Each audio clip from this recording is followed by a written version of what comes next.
Vas-y. On enregistre pour une de nos camarades qui n'a pas pu venir, qui est à New York, donc on enregistre pour elle.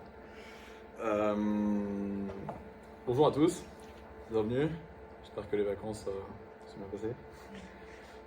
Aujourd'hui, on va faire le cours de thermodynamique. Alors, c'est un mot un peu compliqué. Probablement, une partie d'entre vous n'a pas une vision très claire de ce que c'est. Mais on a 2 heures pour en parler, donc on va pouvoir aller un peu en détail sur les grandes idées de cette théorie qui date principalement du 19e siècle. C'est le grand moment où les idées ont été construites de manière très approfondie. Pour rentrer un petit peu dans les concepts et les principes qui sont associés, on va essayer de réfléchir aux phénomènes que cette théorie explique. Un phénomène de la vie quotidienne, c'est par exemple, imaginez que vous sortez de votre cuisine avec une poêle chaude. Qu'est-ce qui se passe au moment où vous la posez, je sais pas, sur une table? Qu'est-ce qui se passe à ce moment-là? Qu'est-ce qui se passe pendant les quelques minutes où la poêle refroidit et la table chauffe? Pourquoi est-ce que ça se passe dans ce sens-là? Pourquoi est-ce que c'est vraiment la poêle qui refroidit et la table qui chauffe? Vous êtes tous d'accord que ça se passe comme ça? Et pourquoi est-ce que si j'attends très longtemps, en fait les deux sont à la même température, et si j'attends vraiment très longtemps, tout a refroidi, tout est à la température ambiante. Et pourquoi est-ce que la poêle refroidit quand je la pose sur la table? C'est une question qu'on va se poser et à laquelle les outils qu'on va développer aujourd'hui vont nous permettre de répondre. Donc pour être un peu plus précis, les phénomènes que cette théorie va nous permettre de comprendre, c'est qu'est-ce qui se passe entre la poêle et la table, qu'est-ce qu'il y a comme transfert. Donc ce transfert, on va voir que c'est un transfert de chaleur, mais c'est quoi la chaleur? Ce transfert de chaleur, il va modifier la température de mes objets, mais c'est quoi la température?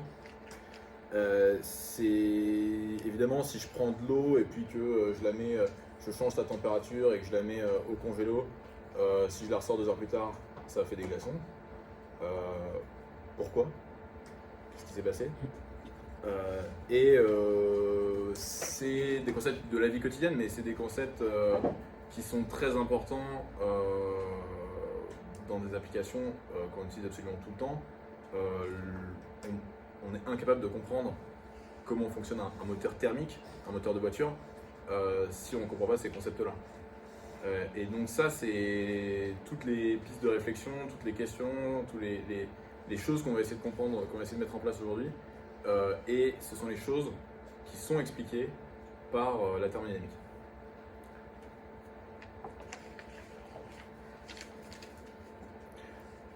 Donc les questions de température, d'énergie, de transfert d'énergie, on va essayer au maximum de simplifier ces questions-là.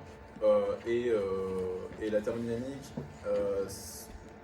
l'objet un peu naturel principal, avant un peu tous les autres à laquelle ça s'applique, c'est vraiment un gaz. Quelque chose une espèce de soupe de particules, un gaz, une espèce de sac dans lequel il y a énormément de particules. Donc là, pensez à l'air qui est dans cette pièce, toutes les molécules de gaz qui sont dans cette pièce. C'est à cet objet en premier qu'on va essayer d'appliquer, de comprendre le principe le concept de température, qu'est-ce qui lui arrive quand on chauffe, etc. Parce que c'est l'objet le plus simple, on va s'intéresser d'abord à ce gaz.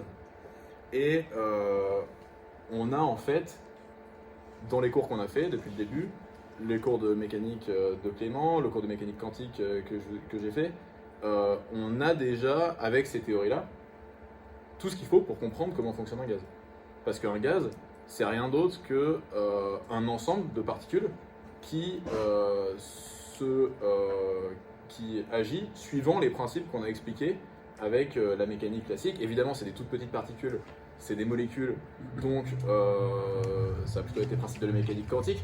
Mais oublions ça, supposons, et c'est ce qu'on va faire en gros pendant tout ce cours-là pour simplifier, supposons que c'est simplement des toutes petites balles de foot qui se cognent les unes contre les autres. La question de la thermodynamique, c'est comment est-ce qu'on décrit le comportement d'un ensemble très très grand de particules comme ça. Clément vous a expliqué que quand j'ai une particule, une masse ponctuelle, une certaine masse m en un point, que je connais sa position, sa vitesse et l'ensemble des forces qui s'appliquent à cette particule, je vais pouvoir prédire toute la trajectoire. Donc, je vais pouvoir prédire que, par exemple, c'est un ballon de foot que je lance dans une certaine direction, dans le champ de pesanteur, voilà une trajectoire qu'elle va pouvoir décrire. Et donc, Clément nous a expliqué qu'en mécanique, et pour être capable de décrire un objet comme ça, il faut que je sache à quelle position elle est, donc un vecteur dans l'espace en 3 dimensions x, et dans quelle vitesse elle va, à quelle vitesse elle va, dans quelle direction. Donc c'est une direction, donc un vecteur aussi dans 3 dimensions, v. Donc pour bien décrire en mécanique un objet, j'ai besoin de ces informations de position et de vitesse. Ces deux informations, en fait, si on veut être précis, un vecteur en 3 dimensions et un vecteur en 3 dimensions, c'est 6 informations que j'ai sur une particule. On a vu que ça donne des résultats tout à fait pertinents en mécanique. Donc là, on va pouvoir se dire, faisons la même chose avec un grand gaz de molécules essayons, avec les lois fondamentales que l'on connaît, on sait comment se comportent ces particules, essayons d'en regarder beaucoup. Alors le problème, c'est que beaucoup, c'est vraiment beaucoup. Pourquoi ? Parce que dans un volume macroscopique à notre échelle de gaz, il y a un ordre de grandeur de 10 puissance 23 atomes ou mettons particules. 10 fois 10 puissance 23, c'est le nombre d'Avogadro. Pour être très précis, c'est le nombre d'éléments qu'il y a dans une mole, c'est-à-dire le sac, l'unité dans laquelle on compte les particules en chimie. Mais oublions ça, c'est l'ordre de grandeur de particules qu'il y a dans un volume de gaz à notre échelle. 10 puissance 23, c'est un 1 avec 23 zéros derrière. C'est, je ne vais pas compter le nombre de milliards que je peux multiplier pour arriver à ça, mais c'est beaucoup. C'est gigantesque et on est incapable, absolument incapable. C'est un problème de capacité de calcul. On est incapable de collecter l'information de où sont toutes ces particules et à quelle vitesse elles vont. L'information dont on a besoin pour faire de la mécanique, on est incapable de l'avoir pour ces 10 puissance 23 molécules. C'est absolument... Vas-y. Je sais pas le volume de gaz. Donc par exemple, là, entre mes deux mains, si je compte toutes les... Tu vois, il y a du gaz, l'air, le dioxygène, le CO2, le diazote, tout le gaz, toutes les molécules de gaz qu'il y a entre mes deux mains, si je les compte une par une, si je leur donne un numéro, je vais arriver à un chiffre qui en gros est de cet ordre de grandeur là, qui est quelque chose qui ressemble à ça. Donc ça veut dire beaucoup. Donc la question c'est comment on fait pour faire de la mécanique avec autant de particules, comment on fait pour appliquer les règles de base qu'on connaît de la mécanique à un nombre aussi délirant de particules pour lequel on est incapable de faire la méthode classique, c'est-à-dire de dire la particule 1 est là, la particule 2 est là, la particule 3 est là, on n'arrivera à rien parce que juste les lister nous prendrait l'âge de l'univers. Donc ce que je vais vous expliquer aujourd'hui, c'est les méthodes qui ont été développées pour comprendre ces systèmes-là. Alors est-ce que vous avez une idée de comment on fait ? Est-ce que ça vous rappelle des choses, ces histoires de comportement de gaz, peut-être que des choses que vous avez entendues dans la vie de tous les jours Donc on va s'intéresser au comportement moyen, mais comment est-ce qu'on va le décrire ce comportement ?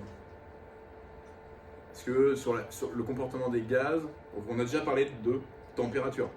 C'est une première indication, une première information qu'on va donner sur un système qui va nous permettre de décrire l'état du gaz, exactement. Est-ce que vous avez d'autres informations comme ça qui vous viennent en tête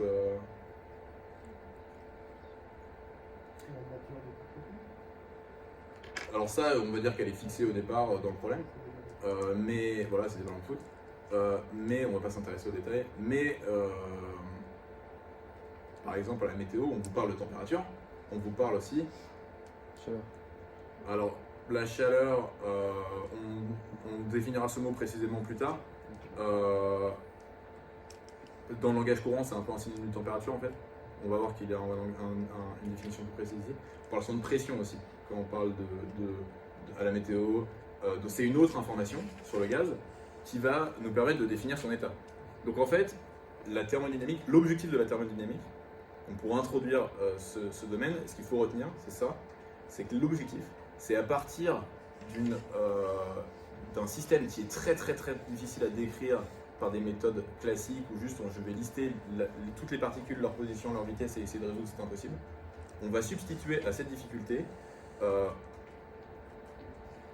comportement moyen qui va être descriptible, et c'est ça la magie de cette science, par juste quelques variables. La pression, la température, quel volume elle occupe, et on va voir qu'il y en aura d'autres qu'on va définir par la suite. Donc c'est ça la stratégie de la thermodynamique, et on va voir que ça arrive à des résultats tout à fait phénoménaux pour la simplicité en fait, de l'approche. Un peu d'histoire pour commencer. Ce que je vous ai dit, et ce qu'il va vraiment falloir garder en tête pendant tout le cours, c'est que le système auquel on s'intéresse, c'est un gaz avec des particules qui se déplacent et qui interagissent entre elles. Et ces idées-là, en fait, elles sont évidemment assez vieilles.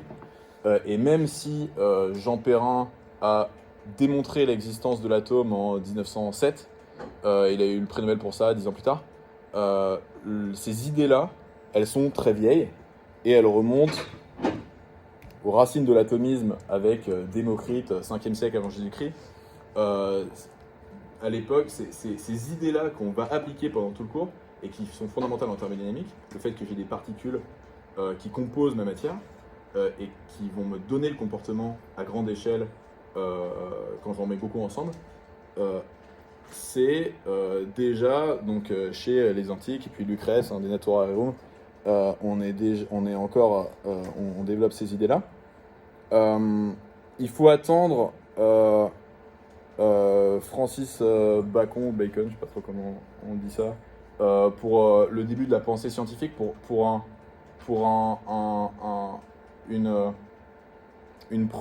premier instinct qui est que la chaleur, la température, tout ce qui est du terme de caractère thermique des matériaux, c'est en fait le mouvement des particules. Ce qu'on va expliquer, c'est que toutes les questions de chaleur, de température, d'énergie thermique, c'est lié au mouvement des particules sous-jacentes dans le matériau. Et c'est le premier qui, sans démontrer grand-chose, mais qui est le premier qui l'a suggéré. Daniel Bernoulli a posé la première brique de ce qu'on appelle la théorie cinétique des gaz au XVIIIe. Et c'est assez intéressant. Donc la théorie cinétique des gaz, c'est la question de retrouver les comportements macroscopiques à partir des composants microscopiques et considérer que c'est la compréhension de comment ces composants microscopiques se comportent quand on en met beaucoup ensemble qui va nous donner les clés pour comprendre les comportements macroscopiques des corps matériaux. C'est assez intéressant cette histoire parce qu'en fait, je vous ai dit que la thermodynamique était vraiment née au 19e siècle et donc cette vraie compréhension de la vraie menée au bout de la théorie cinétique des gaz, la vraie compréhension de comment on fait ce passage et comment on explique le comportement macroscopique, c'est le 19e siècle. Et en fait, c'est assez intéressant. Ce qui s'est passé, c'est que Daniel Bernoulli, il était très en avance sur son temps et il a été le précurseur sur la théorie cinétique des gaz. Et en fait, sa théorie était complètement étouffée par une théorie concurrente qui est complètement oubliée depuis, je l'ai découvert en préparant ce cours, ce qui a pris le pas au XVIIIe siècle et qui a donc, étouffé sa théorie à tort. Donc, ça s'appelle la théorie calorique. Donc, le XVIIIe.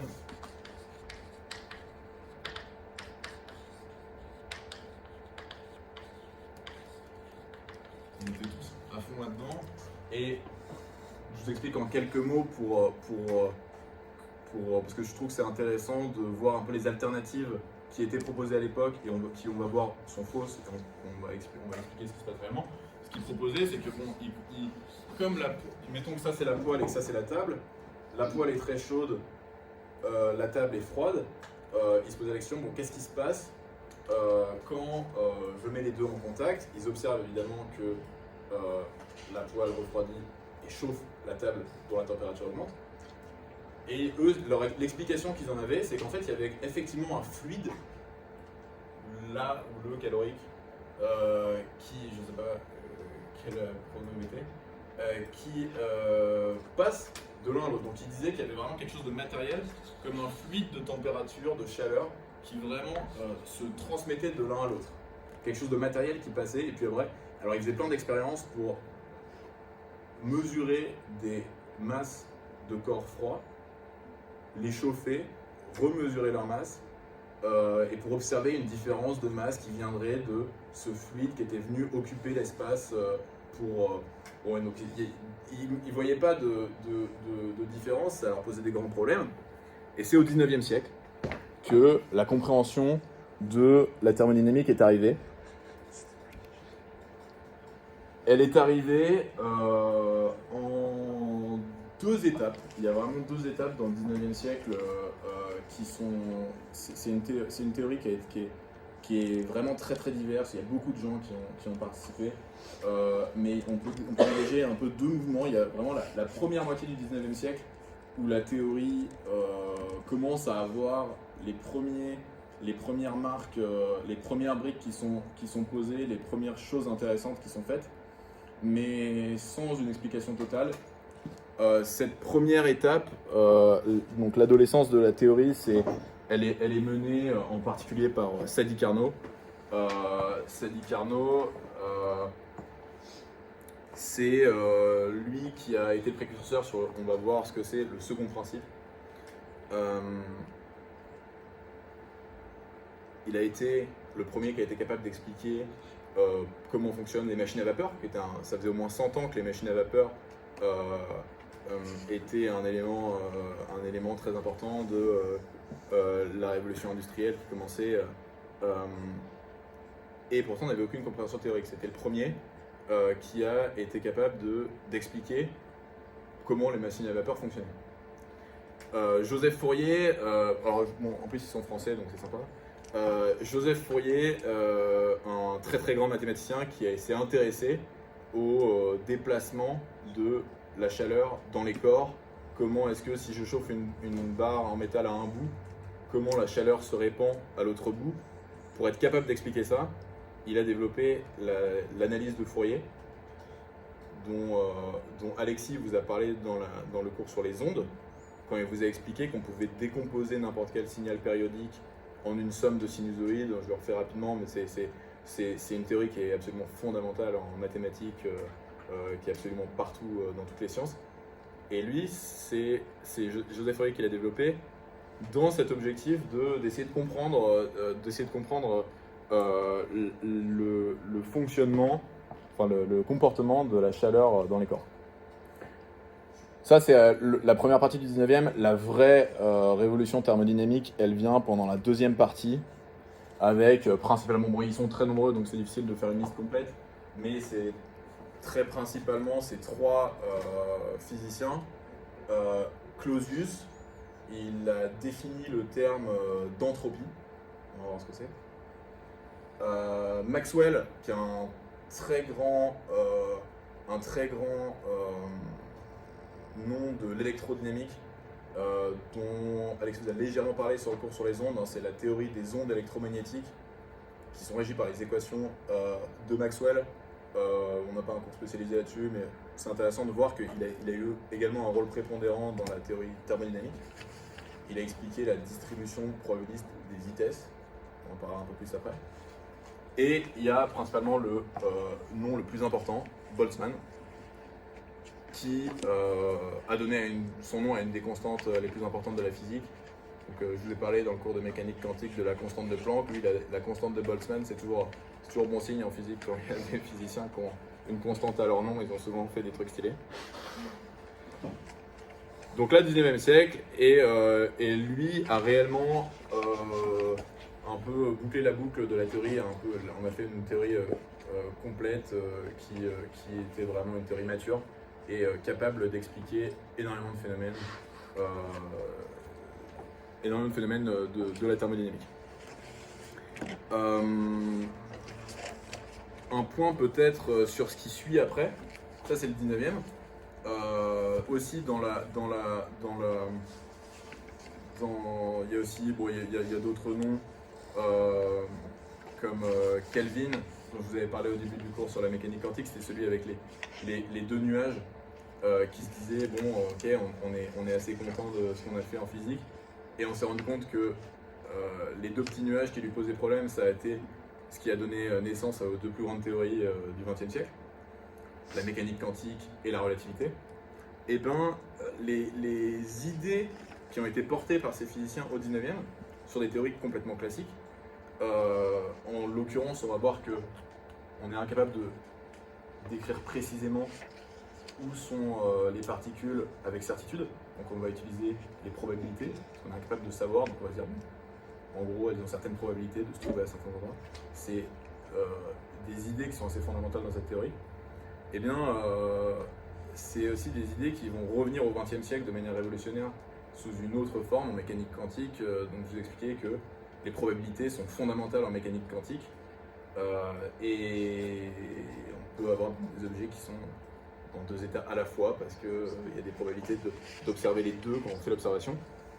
Eh bien, on peut parier que si cette théorie, qui repose beaucoup sur les probabilités de la thermodynamique et de la physique statistique, je parlerai surtout la semaine prochaine, n'avait pas eu lieu, ça aurait peut-être été plus difficile d'intégrer les probabilités aussi fondamentalement dans la physique comme ça a eu lieu au XXe. Donc c'est assez intéressant de voir un peu cette continuité des théories. Bon, c'est l'heure de rentrer un peu plus dans le détail de cette théorie de la thermodynamique.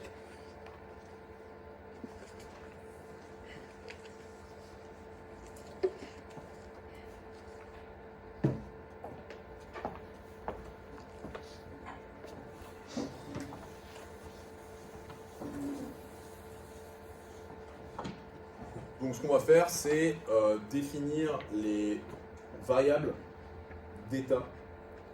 C'est comme ça qu'on appelle les variables qui vont être d'importance dans la description de nos systèmes, comme on en a déjà cité quelques-uns, la pression, la température, on va les définir en détail. Pour faire ça correctement, ce qu'on va faire, c'est de choisir un système très particulier qui, en gros, est notre système de ballon de foot, avec plein de ballons de foot, mais qui porte un nom et qui joue un rôle central comme système idéal, et qui est celui qu'on va toujours prendre en compte dans notre discussion aujourd'hui. Ce système, c'est celui du gaz parfait.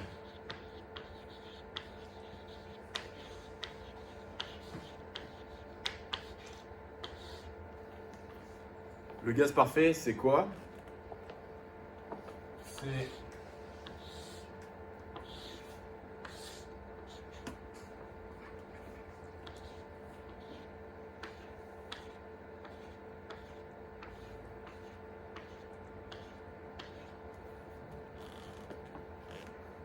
un système de particules que je représente avec un certain rayon, mais qui sont supposés microscopiques et qui sont supposés assimiler à un point, et qui se déplacent toutes avec leur vitesse,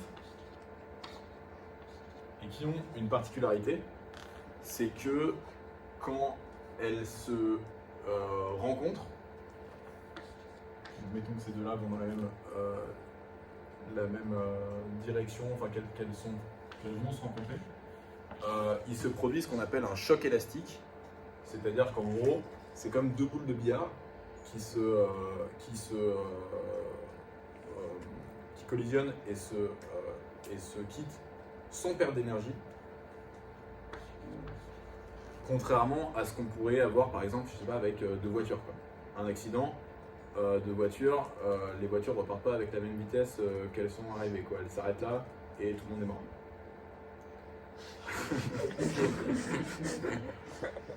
Grosse différence avec deux boules de billard qui vont repartir avec des vitesses, avec les mêmes vitesses en gros. Il y a pu y avoir des transferts de vitesse, etc. Mais ce qui est le plus important, c'est qu'il n'y a pas de perte d'énergie. Donc, il y a une recomposition, si vous voulez, du système. Les vitesses changent un petit peu, elles vont changer de direction. Éventuellement, on peut avoir une particule qui n'avance pas et qui est percutée avec une particule qui va très vite. Mais à ce moment-là, ce qui peut se passer, c'est par exemple que c'est, mettons, je leur mets des numéros. À ce moment-là, c'est la particule 2 qui n'avancera plus et la particule 1 qui va... la particule 1 qui n'avancera plus et la particule 2 qui avancera avec une certaine vitesse. Il faut vraiment avoir en tête l'exemple du billard. C'est vraiment des boules de billard qui se rentrent dedans. Donc ça vous dit quelque chose, ouais, il y a une boule qui avance pas, je tape dedans, c'est ma boule qui avance plus et la deuxième qui s'en va. Donc c'est un système idéal, c'est pour ça qu'on appelle le gaz parfait, c'est un système idéal sur lequel on va on va illustrer nos idées. Et c'est un système idéal donc pour deux raisons, pour résumer, parce que en gros les particules sont des points et parce que il n'y a pas d'interaction. Il n'y a pas de... les interactions sont, je vais mettre interaction idéale plutôt.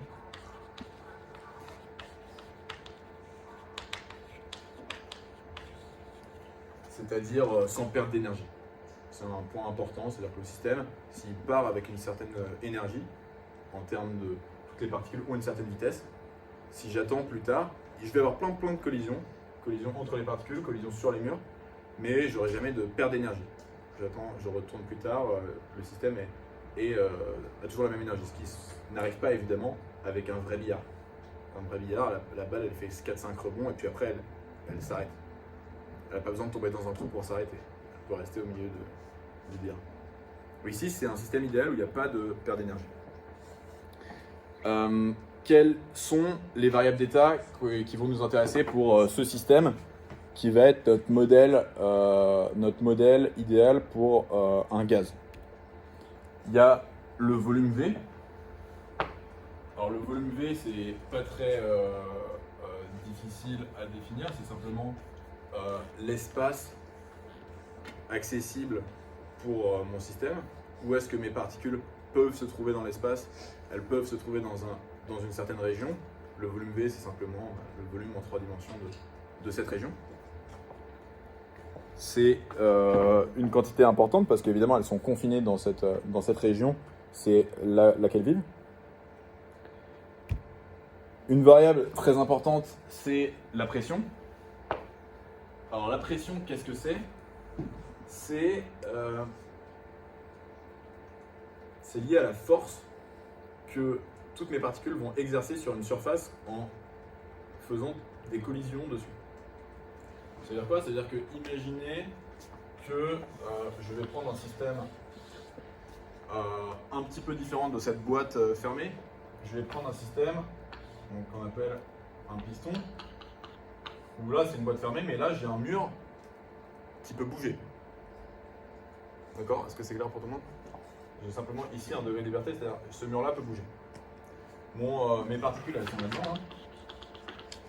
Et évidemment, ce qui se passe, il y en a beaucoup, elles ont certaines vitesses. Ce qui se passe évidemment, c'est qu'en permanence, j'ai des collisions de particules qui vont vers là et qui font demi-tour, qui sont renvoyées, qui arrivent avec une certaine vitesse et qui sont renvoyées vers le système. Donc en permanence, mettons que là j'ai un piston c'est une surface, donc je note cette surface S, j'ai en permanence des impacts de particules qui viennent collisionner et qui font demi-tour. Donc elles ont un certain une certaine vitesse, elles ont une certaine masse, elles font demi-tour. Pour faire demi-tour à une particule, il faut lui inculquer une certaine force. Donc, inversement, cette particule qui fait demi-tour, elle exerce une force sur mon interface. Donc cette interface qui reçoit des millions et des milliards d'impacts par seconde, chacun exerçant une petite force dessus, reçoit au total, en bilan, une force qui n'est pas du tout négligeable. Certaines forces. Donc mettons que ça c'est la force grand F qu'elle subit. Pour une surface S, si jamais je reçois une force F, on définit la pression P comme étant simplement la force divisée par la surface. Donc pour un gaz qui est dans une certaine enceinte,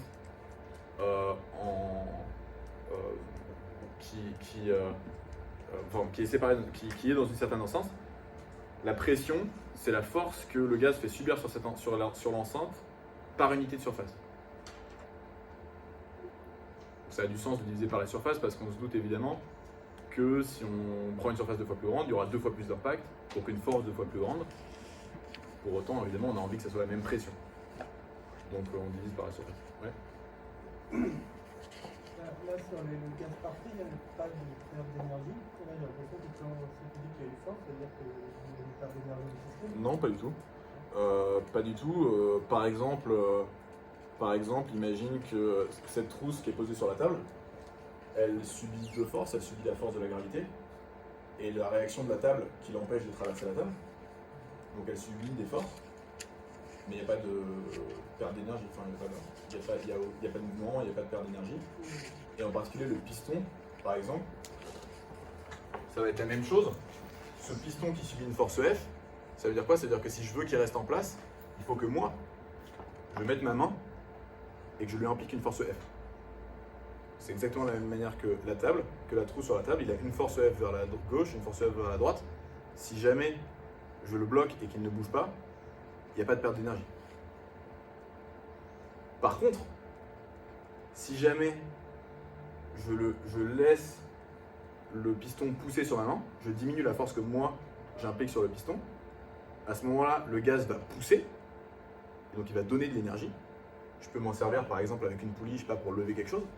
En pratique, ça, je m'en sers pour construire des moteurs. Et là, je peux récupérer de l'énergie. Si jamais le piston est bloqué, il n'y a pas de mouvement, il n'y a pas d'échange d'énergie. Si jamais le piston se déplace, il exerce une force qui a un effet, en langage technique, il produit un travail, on en parlera plus tard. À ce moment-là, il y a un échange d'énergie. Mais le fait, ta question c'était, il n'y a pas de perte d'énergie. Ça n'a rien à voir avec le... Enfin, c'est indépendant de ce qui se passe dans le gaz, parce que dans le gaz, il n'y a pas de perte d'énergie tout court. Ça n'est pas remis en cause par le fait qu'il y a un piston ou pas. Ok? Vous avez d'autres questions pour la pression? Non?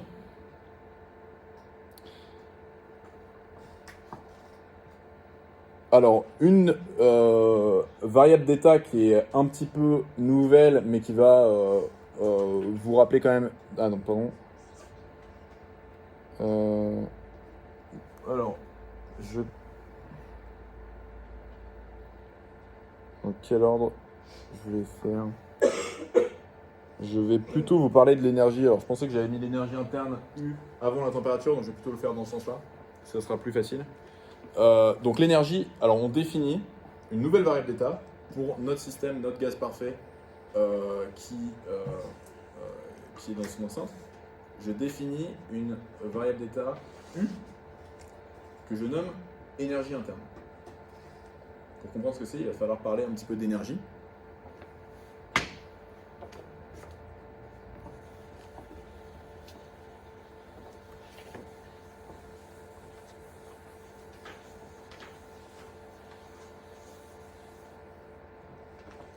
Alors l'énergie, c'est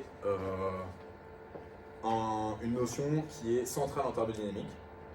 Et c'est intéressant d'avoir des notions de thermodynamique parce que ça permet un peu aussi de comprendre les choses, c'est les choses du monde qui sont absolument centrales dans la crise énergétique qu'on est en train et qu'on va probablement évidemment traverser. C'est des notions de physique très fondamentales qui sont centrales dans notre société. Et c'est intéressant d'avoir des idées un peu précises sur ce que ça veut dire physiquement, l'énergie et puis les autres concepts qui arrivent. Alors pour vous, c'est quoi l'énergie?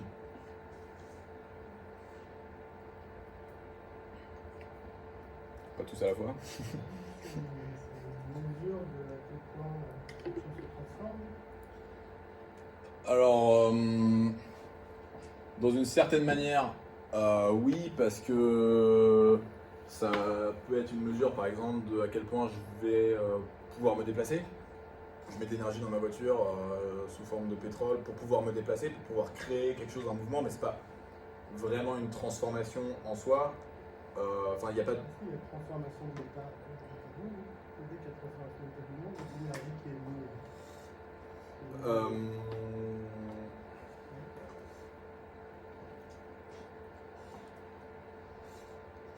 J'aurais tendance à dire que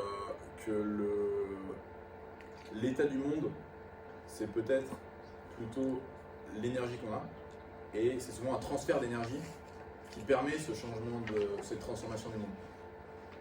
Par exemple, si je veux rouler dans ma voiture, j'émets une énergie sous forme chimique dans mon réservoir, les molécules que je suis allé chercher à la pompe et que j'ai mis dans mon réservoir, que je brûle dans mon moteur, et c'est la libération de cette énergie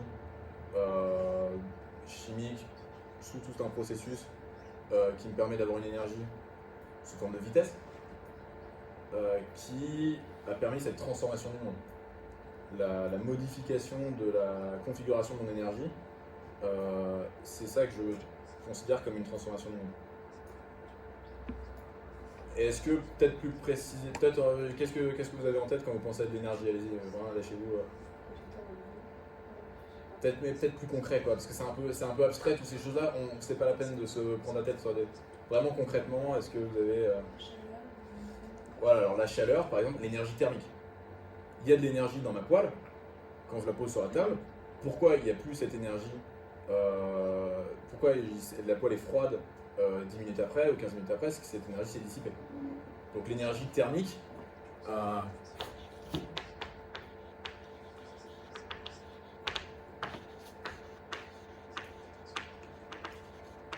c'est un type d'énergie. Qu'est-ce qu'il y a d'autre comme type d'énergie à laquelle vous pouvez penser? L'énergie mécanique. Donc c'est l'énergie qu'une masse, qu'un objet a quand il se déplace, si on veut. Donc c'est vraiment une question de mécanique. Donc imaginez un point en gros qui se déplace dans l'espace. On va peut-être être un peu plus précis sur cette notion-là. L'énergie mécanique, elle se subdivise en quelle catégorie? Voilà, l'énergie cinétique. Donc c'est une partie de l'énergie mécanique. Ça veut dire quoi? Ça veut dire qu'en gros, une particule de masse m qui avance à la vitesse v, elle a une énergie 1/2 de m fois v carré. L'objectif, c'est pas de redémontrer ça depuis le départ, donc je vous le donne, acceptez-le comme ça. Mais en gros, ça veut dire quoi? Ça veut dire que si je veux que ma voiture qui pèse M, mettons que ça compte la voiture, plus tous les passagers, plus mes 5 valises pour partir en vacances, si je veux que ce M aille à 130 km/h, il faut lui donner une énergie 1/2 de M fois 130 km/h au carré. Et pour faire ça, il va falloir que je la prenne quelque part, cette énergie. Donc il va falloir que je transfère mon énergie, pour reprendre l'exemple de la voiture, il va falloir que je transfère mon énergie qui était, donc encore une autre, sous forme chimique, en énergie cinétique. Okay, donc une explication de ce qui se passe quand j'accélère du péage pour aller jusqu'à 130 km/h sur l'autoroute. Une autre forme d'énergie mécanique très importante, pourquoi est-ce que quelque chose, pourquoi est-ce que si je lâche cette brosse, ici elle a combien d'énergie cinétique? 0. Qu'est-ce qui se passe quand je la lâche? L'énergie. L'énergie cinétique augmente. Pourquoi? Bah parce qu'elle avait une autre forme d'énergie, qui est l'énergie dont je l'ai entendu, potentielle. Elle avait une autre forme d'énergie, l'énergie potentielle, qui est l'énergie qu'on a quand on est en hauteur dans un champ magnétique, dans un champ gravitationnel. Donc dans le champ de gravitation terrestre, la force de gravitation tend à me faire tomber vers le bas, donc au contraire, je gagne de l'énergie quand je vais vers le haut. Pourquoi? Parce que j'ai un stock d'énergie, c'est ça que ça veut dire, hein, une énergie potentielle, c'est une sorte de stock que je vais pouvoir, grâce à l'action de la force gravitationnelle, transformer en énergie cinétique quand je lâche. Donc en gros, là, encore une fois, comment est-ce que le monde se transforme ici? J'ai un stock d'énergie potentielle que je transforme au fur et à mesure en énergie cinétique. Et dans un monde idéal sans frottement, j'ai un transfert parfait. Si j'ai pas de frottement, pas de perte d'énergie, la conservation est totale et j'ai juste une transformation de mon énergie potentielle en énergie cinétique.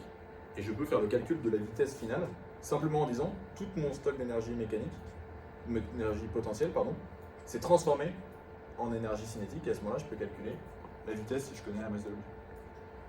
Ça, c'est même pas besoin de connaître la masse. C'est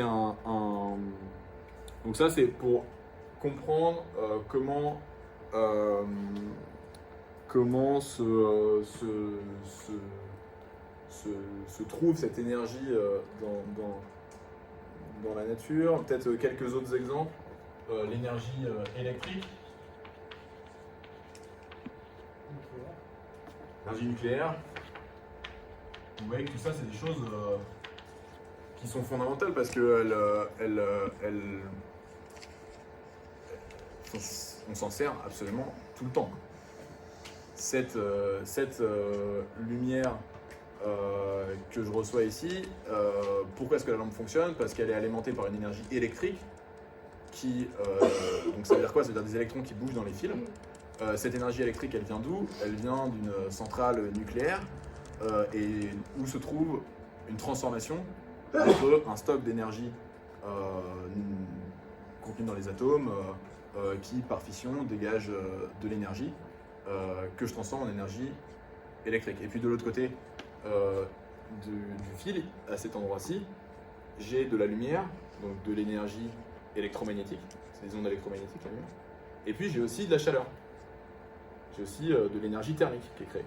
Donc en gros, on peut retracer absolument tous les processus physiques dont on a l'habitude en tant que transformation d'énergie. On a des stocks d'énergie qui sont transformés l'un dans l'autre. Et comme on va le voir, c'est un des points centraux de la thermodynamique. Alors, un peu plus précisément, je vais vous expliquer ce que devient cette énergie mécanique quand on regarde notre gaz parfait. Si j'ai mon bocal de gaz parfait, ici, mon bocal de gaz parfait, on a vu qu'il avait plein de particules qui allaient dans plein de vitesses, un peu dans tous les sens.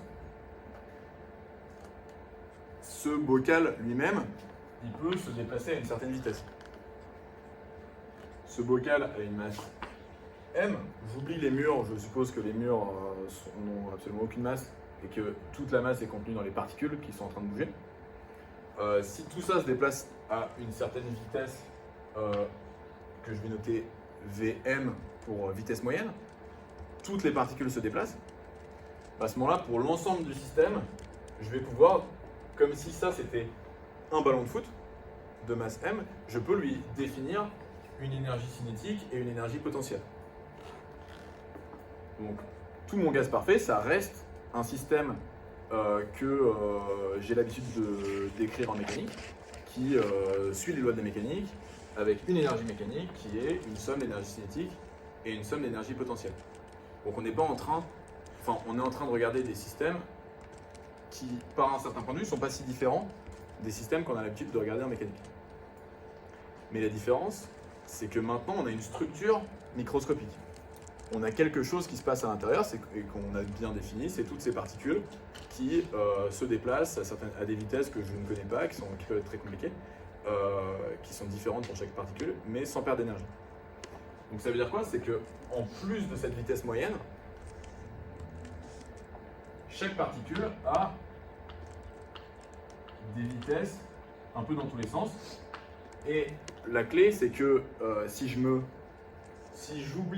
dis que la vitesse moyenne, enfin si je me place dans le référentiel qui suit le bocal, donc en gros, j'oublie qu'elle bouge, je zoome sur le bocal, la vitesse des moyennes des particules vaut 0. Si j'oublie le mouvement global, le mouvement microscopique, toutes les particules vont évidemment dans des directions complètement différentes. Si je regarde la moyenne de toutes ces directions, mais il n'y a aucune raison qu'il y ait une direction qui prévale plutôt qu'une autre. La moyenne des vitesses vaut 0. Donc, on va nous se concentrer sur cette approche où on observe. Il peut y avoir un mouvement global, mais nous, ce qui nous intéresse, ça va être l'importance de ces mouvements locaux, c'est-à-dire l'importance de ces mouvements microscopiques, c'est-à-dire les mouvements de toutes les particules qui composent mon système. En n'oubliant pas que ça peut devenir, si je le regarde de loin, un système macroscopique qui peut avoir une énergie mécanique. Et on va aller à un niveau de détail en plus et considérer l'aspect microscopique. Sauf qu'à un niveau de détail en plus, finalement, si je zoome là-dessus, ce que je vois, donc peut-être que maintenant je vais décrire plus précisément l'énergie, les différents types d'énergie qui s'appliquent à mon gaz parfait. Mon gaz parfait, je suppose que ce n'est pas de l'uranium dans une centrale nucléaire, donc je n'ai pas d'énergie atomique qui s'applique dans l'histoire. Donc on a considéré que c'était un billard, j'ai pas d'énergie chimique, donc on va faire la liste des énergies pour le gaz parfait.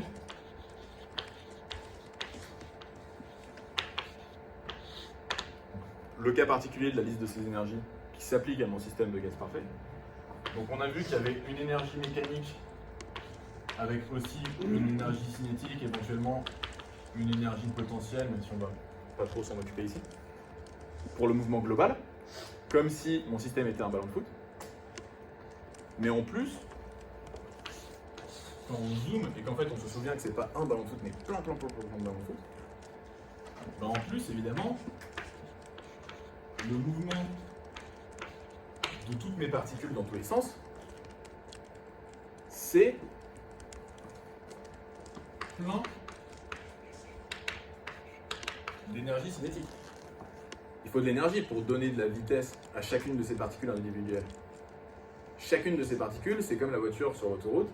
Chacune de ces particules, que je note I, mettons la IM particule, de masse MI et de vitesse VI, porte une énergie cinétique 1/2 de MI VI carré.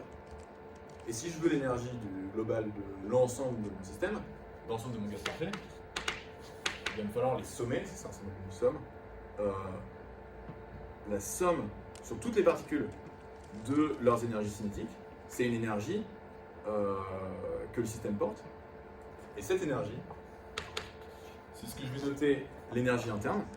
Donc l'énergie que mon système, par sa structure microscopique, qui est pleine de mouvements de particules, porte, c'est l'énergie interne U, et c'est ça, l'énergie thermique.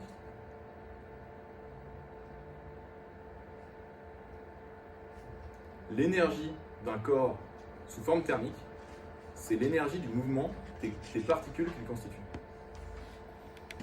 L'énergie d'un gaz parfait, quand je le chauffe, c'est où est-ce qu'elle va?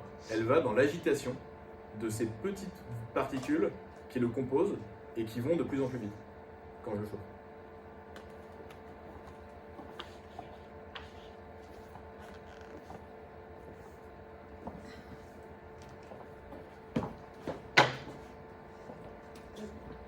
Ouais. Du coup, tout à l'heure, tu as demandé qu'est-ce que c'était que l'énergie. Après, on a fait une liste de différentes énergies.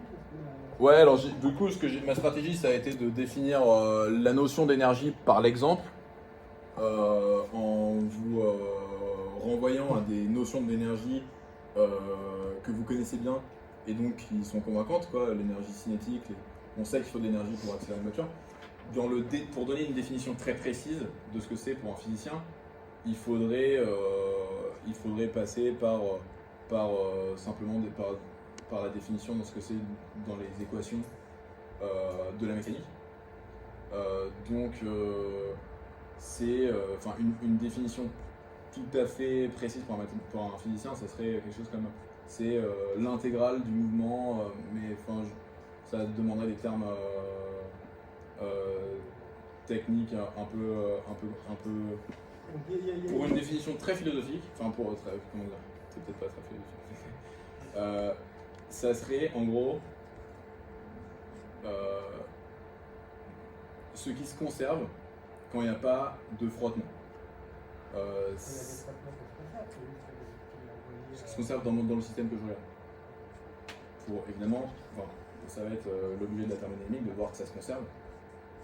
Mais si je regarde mon système, j'ai un stock de quelque chose qui se conserve, et c'est ça qu'on appelle l'énergie, et ça se retrouve de plein de manières différentes, mais en gros, je pense que la définition la plus complète pour un physicien, les niveaux de subtilité qui sont là-dedans, ou bien au-delà du cadre dans lequel on est, mais ça serait quelque chose qui se conserve quand mon système est invariant dans le temps. C'est vraiment juste pour avoir donné une définition précise, parce que pour la donner quand même.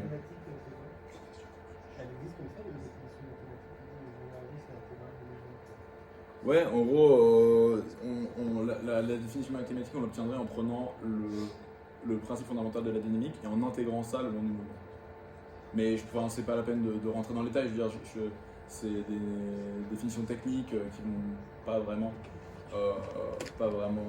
donner du sens intéressant. Le sens, c'est que c'est un stock de quelque chose qui va me permettre, en se transférant, en changeant de nature, une énergie chimique vers l'énergie électrique ou cinétique, etc., de changer de monde. C'était une définition de base que j'ai pas, mais les particules, à quel niveau microscopique c'est, notamment par exemple les atomes, c'est plus petit que l'atome? Là, c'est un gaz parfait dans lequel j'ai fait deux hypothèses.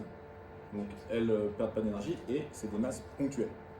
Donc là, moi, elles n'ont pas de taille, mes particules. Dans le système que je vous propose de regarder, qui est un système idéal, elles n'ont pas de taille. En pratique, dans le gaz autour de moi en ce moment, c'est des molécules de diazote, de dioxygène, de CO2 qui ont la taille de ces molécules. Donc, concrètement, quand on a la poêle qui est chaude, dedans c'est l'agitation des molécules de la poêle? Absolument. Évidemment, c'est un système beaucoup plus compliqué que le système que je vous propose de regarder, qui est un système idéal avec juste des particules. Mais il y a en gros des trucs dans la poêle, et ces trucs-là bougent. Donc ça paraît dur, comme ça, à vue d'œil, on ne dirait pas que c'est dur quand même.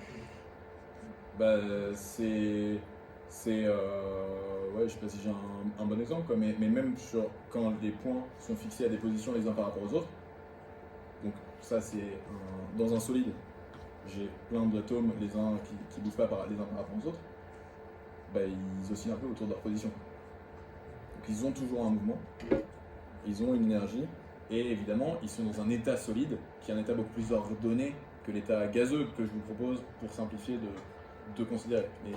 Et entre les deux, il y a liquide. Donc ça c'est la manière dont les molécules sont ordonnées les unes par rapport aux autres. Mais on verra ça peut-être un peu plus tard. Ça arrive sur la fin de la présentation. Je vais essayer d'accélérer un petit peu. Qu'est-ce que c'est que la température? Maintenant qu'on a vu ce que c'est l'énergie interne, la pression, le volume, il y a une dernière notion très importante à définir, c'est la température. Ça veut dire quoi qu'il fait 25 degrés Celsius? Ça veut dire quoi que demain il fera 30 degrés? Et surtout, ça veut dire quoi que dans 50 ans il fera 3 degrés de plus?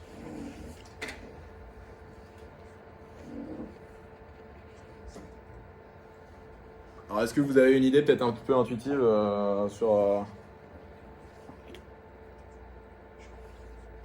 avec ce qu'on a dit maintenant? Donc je vous ai dit que U, c'était une énergie qui en fait était juste l'énergie thermique. Ce qu'on entend par énergie thermique, c'est l'énergie qui est contenue dans les particules, dans les parties microscopiques d'un corps. Ben, la température, ça va être une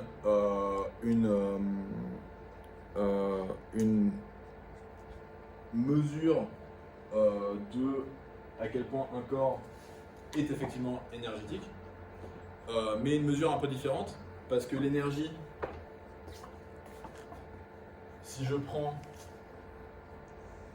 un bocal, que je fais un CTRL-C, CTRL-V, et que je prends exactement le même bocal ici, donc exactement le même bocal qui est collé au-dessus, et que je considère l'ensemble de gaz formé par mes deux ensembles. L'énergie interne, comme stock d'énergie cinétique de toutes les particules microscopiques, ben, c'est une somme, donc la nouvelle énergie, je vais la noter U2, des deux ensemble, voilà, c'est 2 fois l'énergie de ces composants. J'ai pris deux fois la même chose, j'ai 2 fois l'énergie. Mais qu'est-ce que vous pensez de la température? Ça va être la même. Température des deux ensemble, c'est la température dans l'ensemble. Donc on a besoin de cette énergie qui décrit le stock total d'énergie, qui donc, quand on va prendre 2 fois le corps et multiplier par 2, ce qu'on appelle une quantité extensive. Et on a besoin d'une quantité intensive qui simplement nous dit à quel point c'est chaud, quoi. Ça va pas être 2 fois plus chaud si j'en prends 2 fois plus de matière. Ça va être aussi chaud. Et cette notion de à quel point c'est chaud, ça c'est la température. Et la température, donc la définition, c'est simplement l'énergie moyenne. On va s'intéresser à l'énergie moyenne des particules. Je prends les molécules, toutes mes molécules de mon gaz, je prends leur énergie moyenne et on définit la température comme énergie moyenne moléculaire. Donc en gros, ça fait 1,5 de MI VI carré. Je mets ces crochets simplement pour indiquer une moyenne. Avant, je les sommais, maintenant je prends une moyenne. Et je définis la température comme, le nombre qu'il faut pour que l'énergie moyenne soit égale à 3,5 fois la constante de Boltzmann fois T. T, c'est la température. Comment tu fais avec Alors ça, c'est un 3. Ça, c'est un K suivi d'un B. Et ça, c'est un T. Et dans votre crochet, c'est un Un demi de MI VI carré, c'est l'énergie cinétique. à la somme Non, alors ça, là, c'est plus la somme. C'est une moyenne. de moyenne par point. Donc la moyenne arithmétique, c'est la somme divisée par le nombre de particules. Si je veux connaître la moyenne des tailles des gens dans cette salle, je somme toutes les tailles, je divise par le nombre de gens, j'ai la moyenne. Bon. En gros, ça veut dire quoi? Ça veut dire que la somme, ça compte tout le stock d'énergie. La moyenne, ça donne une idée de quelle est l'énergie représentative. Et ce que ça veut dire, c'est que ce que cette définition de la température veut dire, c'est que quand je chauffe un corps, les particules vont plus vite en moyenne. Chauffer un corps, lui donner de l'énergie thermique, c'est augmenter la vitesse moyenne de ses constituants. Alors la constante de Boltzmann, donc je vous ai dit qu'il avait une constante à son nom, je vous donne rapidement sa valeur, en gros c'est 1,4 10 moins 23. Alors c'est des joules par Kelvin. Pourquoi des joules par Kelvin? Parce que l'énergie, elle est, on la compte en joules, c'est l'unité de l'énergie. Et la température, on la compte en Kelvin. En thermo, on n'utilise pas l'échelle Celsius ou encore pire l'échelle Fahrenheit, on utilise l'échelle de Kelvin. Et on compte les degrés en Kelvin. Et ce qu'il y a de spécifique avec cette unité de température, c'est, est-ce que quelqu'un a une idée de ce qui va être spécifique sur cette définition de la température en Kelvin par rapport au degré Celsius? 0, Exactement. Ici, j'ai la moyenne de 1,5 de MV carré, c'est une quantité positive. Ça, c'est positif. L'énergie moyenne d'une molécule, ça ne peut pas être négatif. Et je l'ai défini comme étant proportionnelle à la température. Donc la température est une quantité positive. La température en Kelvin est une quantité positive qui ne pourra jamais descendre en dessous de 0, qui est donc un repère, une référence de température qu'on appelle le zéro absolu et qui vaut en degrés Celsius moins 273,15 degrés.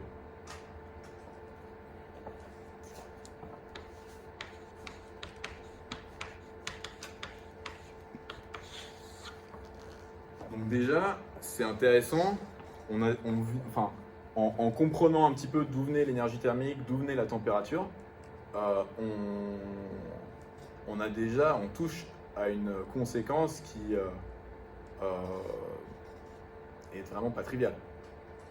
C'est pas du tout trivial que en baissant la température d'un corps éternellement, à un moment on pourra plus aller plus loin.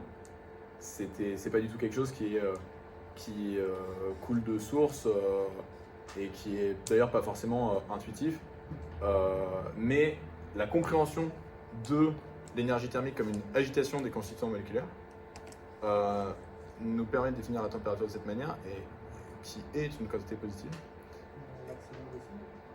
Il n'y a pas de maximum parce que les molécules, elles peuvent, on peut chauffer tellement, on peut dégommer le matériau. Il n'y a pas la vitesse de la lumière qui est Ouais, bon, comme énergie thermique, on ne peut plus vraiment définir de matériau qui a du sens bien avant d'arriver à la vitesse de la lumière, je pense. Donc la poêle, là, elle va exploser la table. Là. Il vaut mieux mettre un dessous de plat quand même.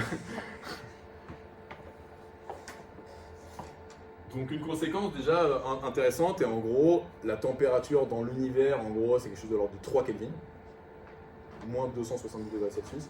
Dans les laboratoires, on est capable, on a dans nos laboratoires des températures qui sont les plus faibles de l'univers. On est capable d'arriver à des températures de l'ordre de micro-Kelvin. C'est très très froid. On est à 1/1000e de degré du zéro absolu. Et ils n'ont pas réussi à aller plus bas. Donc on ne peut pas aller sous le zéro absolu. Donc voilà pour la température. Il y a quelque chose d'intéressant, c'est qu'évidemment, on est en train de décrire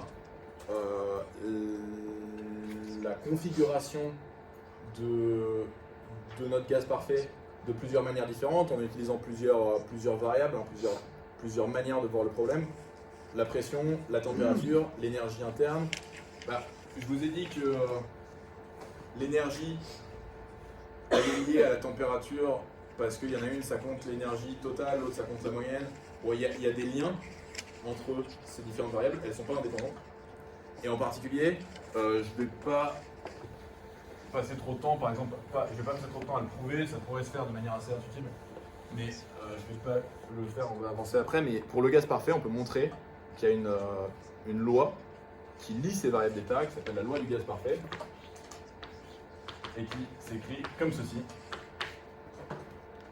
Pression, volume et température sont liés, de sorte que PV, P fois V, c'est proportionnel à la température.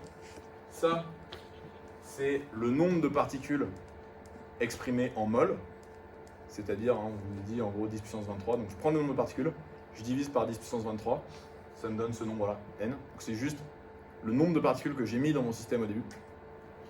R, c'est une constante qui s'appelle la constante des gaz parfaits. Donc en gros, ces nombres-là ne sont pas très intéressants parce qu'ils quand j'ai mis un certain nombre de particules au départ, ça ne varie plus. Et je peux montrer que mon gaz parfait, les variables d'état sont liées par ce genre de relation. Là, on arrive à quelque chose qui est très intéressant dans une théorie, quand on arrive en construisant tout ça, à construire ça, c'est que je suis capable de prédire en fonction, par exemple, de 2 variables d'état, la troisième. Donc si j'ai un laboratoire et qu'on me dit j'ai tant de moles de gaz, je les ai mises dans tel volume, je suis à telle pression, je peux répondre, voilà, je peux faire une prédiction et dire la température du gaz c'est tant. Et donc par exemple, si c'est 100 degrés, on voit que si on le met à côté de l'eau, ça fait bouillir de l'eau. Là on atteint avec les constructions que je vous donne un niveau de l'ordre d'une vraie théorie qui va pouvoir donner des prédictions. Ouais. La deuxième fois que tu dis là, je vais pas m'amuser à vous prouver, mais la seule façon de prouver un truc comme ça, c'est de faire une expérience, de mesurer, de voir que ça marche. Alors, il y a... Non. Ici, je vous ai défini les différentes... dans ma théorie. Donc là, en restant du côté complètement théorique, j'ai défini ce que c'était la pression, j'ai défini ce que c'était le volume, j'ai défini ce que c'était la température. Je peux, en regardant dans le détail ce que sont ces choses que j'ai définies, essayer de faire des liens entre elles, et je pourrais montrer qu'avec la définition que j'ai donnée de la température, ça, pour mon modèle du gaz parfait, qui est un modèle idéal, c'est vrai. Maintenant, la question, c'est cette théorie qui est idéale, à quel point est-ce qu'elle s'applique dans le laboratoire pour des vrais... Est-ce qu'elle a un intérêt? Et la réponse, c'est que c'est oui, on peut voir qu'il y a pas mal de gaz qui s'approchent du gaz parfait. Bon, il y en a qui sont un peu plus éloignés, parce qu'ils ne respectent pas les conditions de masse ponctuelle et pas de perte d'énergie, ou pas d'interactions qui sont plus compliquées. Ça, c'est une prédiction théorique dans mon modèle idéal que je peux prouver en faisant de la physique. Il y a une dernière variable d'état dont je ne vais pas vous parler tout de suite. On va attendre de parler du second principe pour en parler. C'est l'entropie que je note S. Une autre variable d'état, une autre manière de regarder mon système, une autre quantité que je décris sur ce système qui, on va voir, a beaucoup d'intérêt. Et puis, on va s'arrêter là sur les variables d'état. On n'entendra pas parler je ne vais pas vous parler de plus de variables d'état que ça aujourd'hui, mais en fait, il y a beaucoup d'autres manières de regarder mon système, donc j'ai mis 3 petits points pour vous indiquer que je peux en définir d'autres. Ok. On a vu, ça c'est une loi PV égale NRT, c'est une loi qui s'applique uniquement au gaz parfait. Il y a des grands principes de cette théorie qui là pour le coup s'appliquent à tous les corps qui donc ont été postulés en 1847 pour le premier principe. Le second principe il a été postulé en 1820 et quelques, avant le premier principe. Et on va comprendre ce que veulent dire ces principes et qui sont la colonne vertébrale de la thermodynamique. Alors Joule, je vous en ai déjà parlé parce que c'est l'unité de l'énergie. Et le premier principe, c'est une loi de l'énergie. Le premier principe de la thermodynamique, c'est la loi de la conservation d'énergie.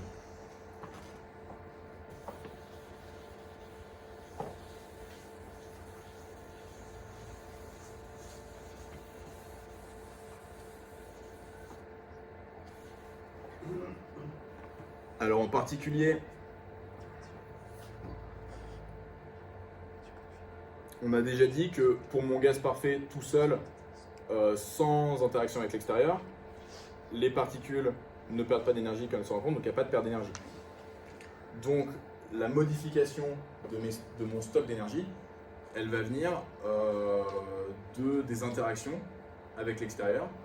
Et donc, je vais considérer que mon gaz parfait, je peux le remettre dans son piston de tout à l'heure, je peux pousser sur ce piston, je peux faire une force macroscopique dont je vais pouvoir calculer l'énergie que je donne à mon gaz. Cette énergie macroscopique, j'ai évoqué le mot tout à l'heure, je vais la noter travail. Donc j'ai une énergie que je peux donner par un mouvement macroscopique, par une force macroscopique. Je note ça W, c'est un travail. Et je vais distinguer cette énergie que je donne par une force macroscopique, par un mouvement macroscopique, de la chaleur. Donc imaginons que là il y a un autre gaz chaud. Lui va pouvoir donner de la chaleur. On va pouvoir transférer. Là j'ai une énergie mécanique qui est transférée à mon système. Ça me donne un travail. Là j'ai une énergie thermique qui est transférée à mon système par contact thermique. Ça me donne une chaleur. Et donc quand au 18e ils pensaient que la chaleur c'était une espèce de fluide qui était transféré d'un corps à l'autre, non, la chaleur c'est simplement un transfert d'énergie thermique. Donc les molécules d'un gaz qui, en cognant contre les parois, transfèrent leur agitation thermique à un autre gaz.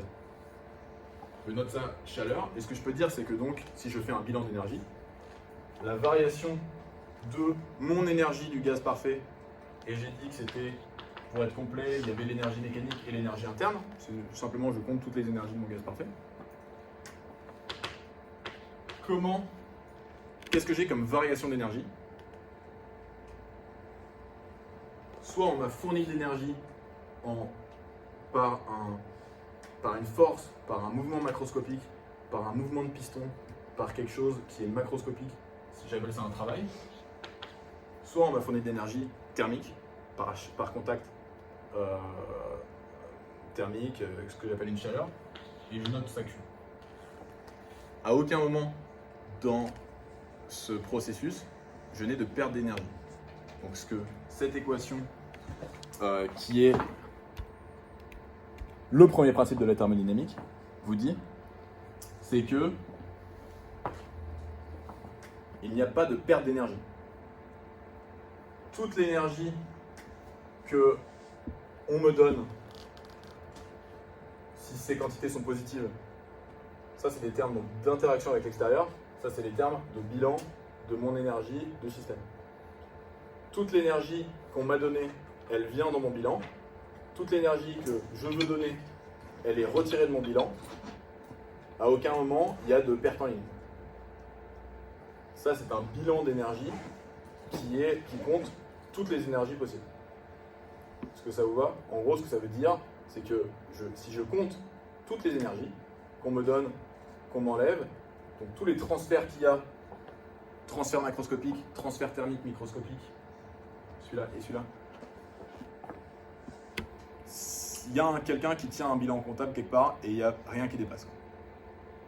Ça, c'est le premier principe qui est assez intuitif, qui est simplement de dire que, si on veut le dire comme pour emprunter la phrase de Lavoisier, rien ne se perd, rien ne se crée en termes d'énergie, tout se transforme. J'ai de l'énergie mécanique, si j'ai des frottements, ça va se transformer en énergie thermique, en frottant, ça va chauffer. J'ai de l'énergie électrique, ça devient de l'énergie électromagnétique et de l'énergie thermique. Mais l'énergie qui arrive dans cette lampe, c'est exactement la même que celle qui sort. Plus l'énergie de la lampe elle-même. Donc en gros, un principe assez rassurant, pas de perte d'énergie, pas de création d'énergie. Si je veux de l'énergie, si je veux récupérer de l'énergie dans un système pour faire quelque chose, il faut que je la prenne quelque part. Bon, et maintenant on arrive sur le gros morceau. Par contre, ton delta EM, Ouais. tu l'as fait avec l'exemple. Enfin, est-ce que tu l'as fait avec l'exemple? Parce que, moi, en tout cas, nous, ce qu'on voit, c'est énergie. Les variations d'énergie, c'est variation d'énergie interne plus variation d'énergie cinétique plus la potentielle. Énergie potentielle égale la chaleur et le travail. Mais ça, tu l'induis parce que tu as dit que l'énergie c'était mécanique, potentiel. Voilà, ça c'est égal à énergie cinétique potentielle plus et énergie plus cinétique. potentiel. Ok, ouais. Donc c'est Ok. exactement la même chose. Ouais, c'est Moi ça. je l'ai mis dans le même temps. Ok. Mais bon, l'énergie mécanique c'est pas le plus important Oui, c'est ça. ici parce que souvent on considère un gaz qui bouge pas, mais bon, ça c'est totalement équivalent les deux choses ce que tu as dit et ce qui est écrit. 1850 en gros pour le premier principe. Le second principe c'est 1824. Donc Sadi Carnot, qui on l'a dit, c'était l'adolescence de la théorie. La théorie n'était pas encore complètement définie, mais il avait déjà les idées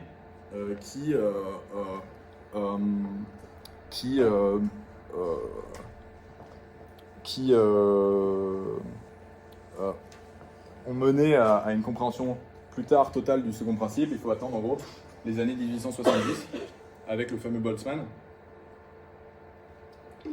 pour avoir une vraie bonne compréhension et une théorie assez complète. Alors là, on va arriver à la définition de ce que c'est que l'entropie S.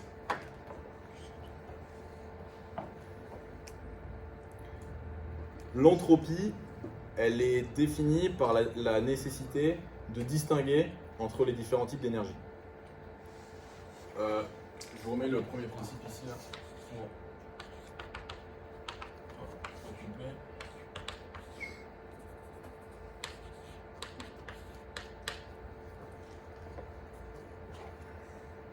Dans le premier principe, on a fait un bilan, on a dit que tout est conservé. Mais entre ces deux types de transfert d'énergie, le travail W qui provient d'une interaction macroscopique, d'une force qui est exercée sur le piston, et Q qui est une chaleur, un transfert d'énergie thermique par agitation moléculaire. Pourquoi est-ce qu'on met deux termes? Parce qu'elles ne sont pas tout à fait les mêmes. Ça veut dire quoi? Ça veut dire qu'une force macroscopique, du type de celle qui donne une énergie W, peuvent me permettre de déplacer cette chaise. Par la force, par l'interaction macroscopique que j'ai, mettons de toutes les parts, mais vous voyez ma main comme un gaz parfait avec plein de particules dedans, je peux pousser cette chaise. Ça a une action intéressante. Je peux me servir pour transformer le monde, etc. Mais si j'ai juste une main très chaude et que je lui donne la même énergie que ce que je faisais en poussant, mais juste en chauffant le dossier, ça ne va pas faire grand-chose. Donc on voit qu'il y a une inéquivalence entre ces deux modes de transfert d'énergie. Un transfert macroscopique où en gros toutes les particules de ma main se déplaçaient dans le même sens pour donner une énergie, et un transfert de chaleur microscopique où toutes les particules de ma main vont être très agitées et vont agiter les molécules de la table, mais il manque cette notion d'ordre dans laquelle toutes les vitesses sont dans la même direction en gros, et font un effet macroscopique. Donc pour montrer que en gros, pour faire simple, ça c'est une énergie qui peut être très utile et ça c'est une énergie un peu inutile, on définit la notion d'entropie qui va être de la même manière que l'énergie une quantité extensive. Ça c'est juste pour fixer les choses. En gros, si je prends deux corps, hein, l'entropie c'est 2 fois l'entropie. Je définis cette entropie comme une variable qui, si j'ai mon gaz parfait qui reçoit une chaleur Q, je définis cette entropie comme étant ce qui va compter l'énergie inutile. Donc je m'intéresse à Q, et bon, il se trouve qu'il y a c'est divisé par T. La formule n'est pas méga importante. Ce qui est important, c'est de comprendre la philosophie de cette variable d'état qui compte en gros à quel point mon énergie est inutile, à quel point j'ai récupéré une énergie inutile dans mon stock d'énergie.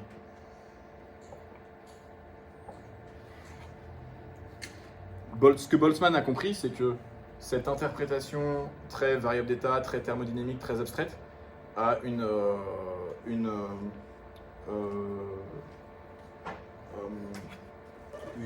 interprétation probabiliste en termes de physique statistique, dont je vais surtout vous parler la semaine prochaine. Mais pour donner une deuxième vision de l'entropie, qui est celle qui est écrite sur sa tombe, en haut là, donc alors lui il est mort en 1906, il s'est suicidé, il était dépressif. En gros, S, dans le langage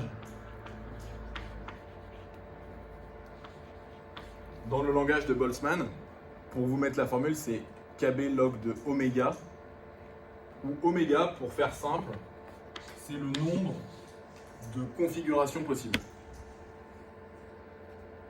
Un exemple, pour simplifier, mettons que mon gaz parfait, mes particules, je vais dire qu'en fait, mettons que je peux les mettre dans un damier, d'accord? Je peux mettre, mettons, une particule par case. C'est vraiment un modèle très simplifié de ce que c'est que mon gaz parfait. Mais pour comprendre, en gros, ben, si j'ai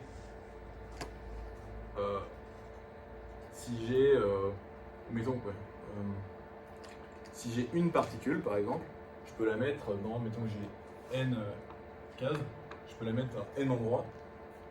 Si j'ai, je vous ai dit qu'elles ne pouvaient pas être à plus de une dans une case, c'est une bêtise, mettons qu'elles peuvent être autant qu'elles veulent dans une case. Chaque particule est dans une case, indépendamment des autres. Si j'ai une particule, mettons que j'ai n cases, W, je vous ai dit, c'est le nombre de configurations, le nombre de manières d'ordonner mes particules. Si j'ai une particule, je peux la mettre dans n configurations possibles. Et si j'ai deux particules, elles peuvent chacune être dans n de ces cases. En gros, il y a un truc de l'ordre de n carré configuration. Et l'idée, c'est que ce S, cette entropie, décrit à quel point mon système est désordonné. S'il y a beaucoup de configurations possibles pour un système, il va être moins ordonné que s'il y a une seule configuration possible. Pour cela, je vais vous donner peut-être un exemple un petit peu plus parlant.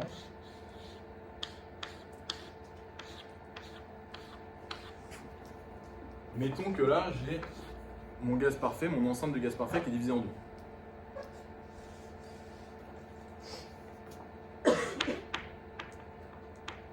Donc, mettons que je mets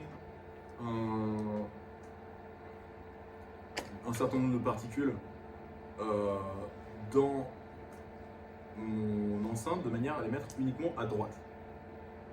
Je vais m'intéresser au nombre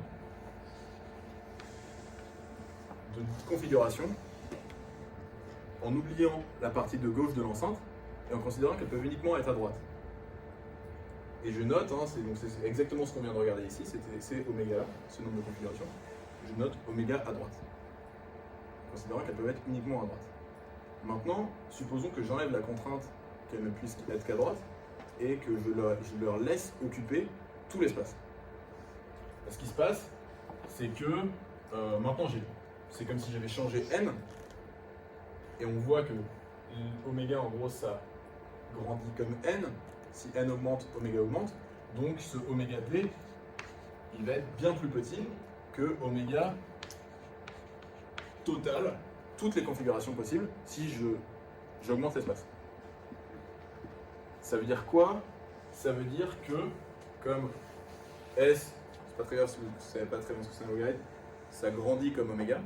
Donc ça veut dire quoi? Ça veut dire que l'entropie, si je suis obligé de rester à droite, elle est plus petite. Peut-être que les deux, hop, elle est plus petite que l'entropie si mon système est forcé et a tout le volume d'accessible. Alors maintenant, je vais vous poser une question simple. Prenez un gaz, le gaz parfait, mettez une paroi qui coupe le volume en deux avec toutes les particules d'un seul côté. Vous l'avez? Qu'est-ce qui se passe quand j'enlève la paroi? Elles vont occuper tout l'espace, naturellement. Et je ne vais pas en trouver, elles ne vont pas rester dans leur demi-enceinte. Donc qu'est-ce qu'on a envie de dire? Ce qu'on a envie de dire, en tout cas ce qu'ils avaient envie de dire à l'époque, et ce qu'on appelle le second principe, c'est que l'entropie d'un système à l'équilibre vaut toujours sa valeur maximale.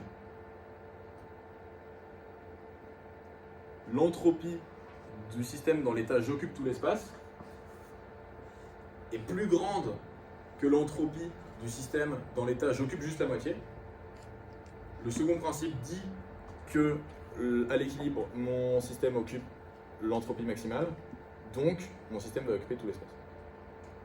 Le second principe, c'est la loi suivante. Dans un système isolé, l'entropie ne peut qu'augmenter. Si je fais quelque chose qui permet à l'entropie d'augmenter, si j'ouvre la paroi et que le gaz se rend compte qu'il peut augmenter son entropie en faisant quelque chose du type occuper tout l'espace, il va le faire. Et l'entropie ne peut augmenter, ça veut dire à l'équilibre, c'est-à-dire qu'en gros tout est stable, plus rien ne bouge, l'entropie occupe sa valeur maximale. C'est la seule manière qu'elle a de ne plus augmenter. Donc on a quelque chose d'assez intéressant ici, où on était dans un monde avant, jusqu'au premier principe, où tout était réversible, où on avait de l'énergie qui se transférait de différentes manières, et puis là on voit qu'on a quelque chose d'irréversible. On a une variable d'état pour notre système, l'entropie S, qui va dans un seul sens, qui ne fait qu'augmenter. Je rajoute une petite couche. Là, on s'intéressait à un système isolé. Nous, on parle souvent de gaz parfait avec des échanges avec l'extérieur. Donc, qu'est-ce qui se passe dans ce cas-là où le système n'est plus isolé? Ce qui se passe, c'est simplement que on a vu que là, à cause de mon échange, j'ai une entropie qui est échangée, ce que j'ai appelé ce delta S au début. Donc, je peux échanger de l'entropie. Et en particulier, l'entropie de mon système peut diminuer si je lui enlève de l'entropie. Mon système peut être plus ordonné si je lui enlève de l'entropie. Par exemple, nous en tant que système, un animal, un être humain, n'importe quoi qui est vivant, notre entropie, faut entendre le terme de désordre, le terme que en gros les particules occupent tout l'espace qu'elles ont, donc en gros il y a quelque chose d'assez désordonné. On n'est pas quelque chose de désordonné, on est quelque chose d'extrêmement ordonné. Quelque chose de désordonné, c'est les molécules de gaz. Nous on est vraiment extrêmement ordonné. On garde une entropie constante. Pourquoi? Parce qu'on rejette l'entropie qu'on crée en vivant. L'entropie ne peut qu'augmenter et chaque fois qu'on vit, on augmente l'entropie. Chaque fois qu'il se passe quelque chose, n'importe quelle transformation s'accompagne d'une augmentation d'entropie, puisqu'il se passe des choses et que l'entropie augmente, donc l'entropie augmente. Dans le cas critique où il n'y a pas d'augmentation de l'entropie, on appelle ça une transformation réversible, mais c'est encore une fois un système idéal. La plupart des transformations réelles s'accompagnent d'augmentation d'entropie. Si on veut garder la même entropie, il faut l'expulser, et de toutes les manières dont on expulse des trucs de notre corps, on éjecte l'entropie qu'on a créée avec. Donc la seule manière de diminuer l'entropie, c'est d'avoir un échange d'entropie qui peut éventuellement être négatif, mais l'entropie qu'on crée par ça est forcément positive. Bon, j'ai mis strictement positive, c'est supérieur ou égal, et dans le cas idéal où ce qu'on fait est réversible, égal à 0. Mais cette entropie créée ne peut jamais être négative. Un système ne va pas spontanément s'organiser, s'ordonner, de la même manière que les molécules d'un gaz ne vont pas spontanément se regrouper en randonnion d'un côté du bocal. Si je peux les forcer à se regrouper d'un côté du bocal, mais à ce moment-là, il va falloir que j'extirpe l'entropie d'une certaine manière. Ça, qu'est-ce que ça veut dire? Ça veut dire qu'on a introduit une notion d'irréversibilité. On a introduit une direction pour les transformations. Les transformations physiques ne peuvent pas spontanément se faire dans une direction qui diminue l'entropie du système, si le système est isolé. Dans un système, à l'intérieur duquel je vais avoir des interactions et des transformations, la direction de la transformation est imposée. Alors maintenant, on va pouvoir répondre à la question, pourquoi est-ce que, quand je pose la poêle sur la table, pourquoi est-ce que la poêle refroidit et la table chauffe? Parce que le contraire ferait diminuer l'entropie. La poêle, quand je mets une poêle, donc encore une fois, j'ai un corps à la température T1 en contact thermique avec un corps à la température T2 avec T1 plus grand que T2.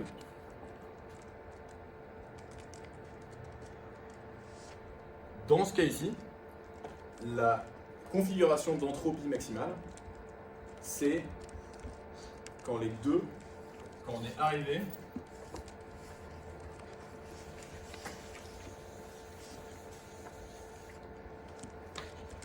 à une température égale T3. Pour ce système-là, défini comme ceci, que je prends comme système, si je compte toute l'entropie de ce système, je me rends compte que la configuration d'entropie maximale, c'est celle-ci. Pour ceux qui veulent des calculs, je peux vous le faire en 2 lignes. C'est pas la peine, si vous suivez pas, c'est pas la peine de s'accrocher. Je le fais simplement pour ceux que ça intéresse. L'entropie du système, c'est l'entropie, c'est la somme des entropies. On a dit que c'est une quantité extensive, donc c'est S1 plus S2. J'ai dit que pour un système comme ça, on suppose qu'on a une transformation réversible. À ce moment-là, l'entropie, c'est l'entropie échangée. Donc j'ai un Q qui, mettons, va de T1 vers T2. Donc delta S, c'est égal à, pour T2 qui reçoit une chaleur Q sur T2, pour T1 qui envoie une énergie Q, donc il perd une énergie moins Q sur T1. Et comment est-ce que je maximise une quantité? C'est quand sa dérivée est nulle. Donc delta S égale 0. Ça implique que la disposition d'entropie maximale, c'est T1 sur T2. Je le fais pour juste ceux que ça intéresse et si vous n'êtes pas à l'aise avec ça, c'est pas du tout grave. Maintenant, qu'est-ce que ça va avoir comme conséquence? On vient de montrer que la physique vient de gagner une direction dans le sens. Enfin, les transformations physiques viennent de gagner une direction, on vient d'introduire la flèche du temps en physique. Pourquoi est-ce que c'est étonnant? Parce que la mécanique dont Clément vous a parlé, la mécanique quantique dont moi je vous ai parlé, ce sont des théories absolument irréversibles par renversement du temps. Ça veut dire quoi? C'est-à-dire que les balles qui interagissent dans mon bocal, donc, imaginez 2 balles de billard qui font ça, qui se cognent et se séparent à énergie fixée.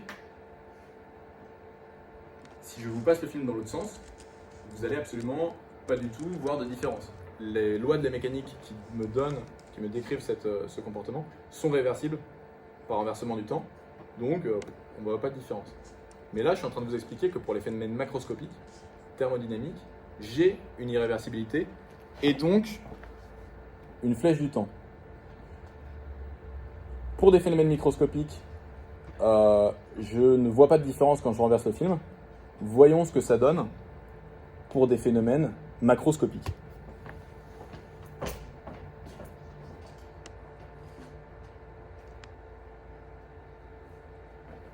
On va peut-être la repasser, elle est assez rapide.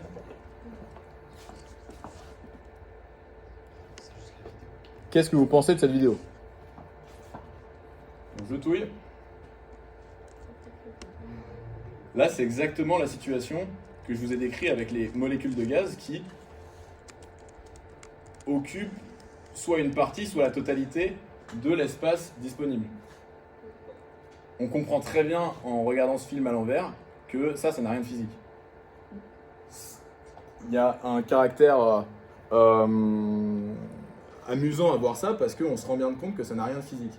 Ça va contre les lois de la physique. La physique a gagné une direction dans le temps avec le second principe, le principe d'augmentation de l'entropie, qui me dit que si des molécules peuvent occuper tout l'espace, elles vont le faire, et qu'elles ne vont pas s'organiser et se concentrer dans une région de l'espace spontanément. Alors, j'ai une autre vidéo amusante, j'ai pas trop le temps de la laisser, mais en gros, c'est un mec qui s'amuse à faire toute une vidéo à l'envers et c'est hyper marrant parce que il fait la vidéo de manière à ce qu'on ait l'impression que c'est dans le bon sens, mais il y a plein de trucs qui font qu'on voit que c'est à l'envers. on n'a plus trop le temps, donc je vous la mettrai sur le site internet.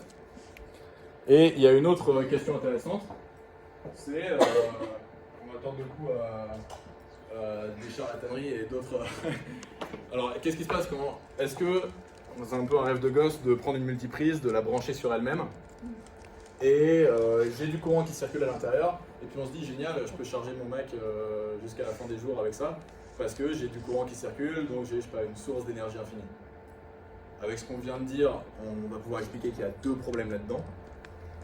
D'abord, si jamais j'ai effectivement du courant qui circule dans ma multiprise que je viens de brancher sur elle-même, et que j'essaye de charger quelque chose en me branchant à un des slots qui restent sur la multiprise, qu'est-ce qui va se passer?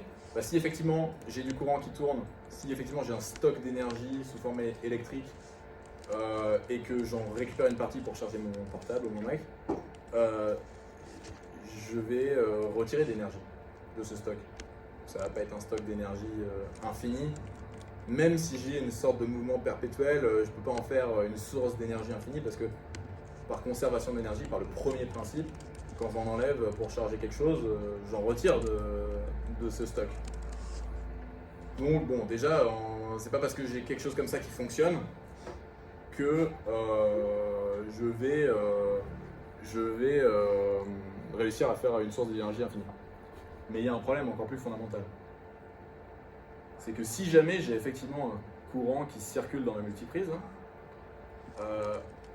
vous savez bien que quand on utilise un portable ou un ordi, ça chauffe. Pourquoi? Parce que j'ai une transformation, quand je fais circuler des électrons dans un fil de métal, j'ai une transformation sous forme de chaleur. Pourquoi j'ai ça? Parce que ça augmente l'entropie de mon système. D'avoir ce désordre moléculaire sous forme de chaleur et donc sous forme d'énergie thermique, c'est une manière pour le système d'augmenter son entropie. Donc c'est la meilleure manière de se comporter pour le système. Et donc si j'augmente mon entropie, je ne peux pas rester dans le même état. Je ne peux pas avoir un état qui se perpétue indéfiniment, puisque donc, mon état va chercher à optimiser son entropie, et à un certain moment, à cause des frottements, j'aurais simplement perdu toute mon énergie sous forme d'énergie thermique. Donc c'est par le premier principe et par le deuxième principe, deux manières de ruiner tous vos rêves d'enfant. Il y a une dernière conséquence qui est là très très intéressante du second principe, que je vais présenter assez rapidement pour ne pas amputer le reste. Imaginez que je reprends mon gaz parfait dans une enceinte séparée par une paroi, que je fais un petit trou dans la paroi, mais alors si j'y laisse le trou, j'ai simplement, on l'a expliqué, un gaz qui va être homogène dans tout le réservoir, avec les mêmes propriétés partout, de température, etc. Mais maintenant je mets un petit démon, un petit bonhomme, là, un petit lutin, qui va se mettre ici, qui va actionner une porte. Donc en gros, il a un pont-levis, et en gros, lui, il a un taf.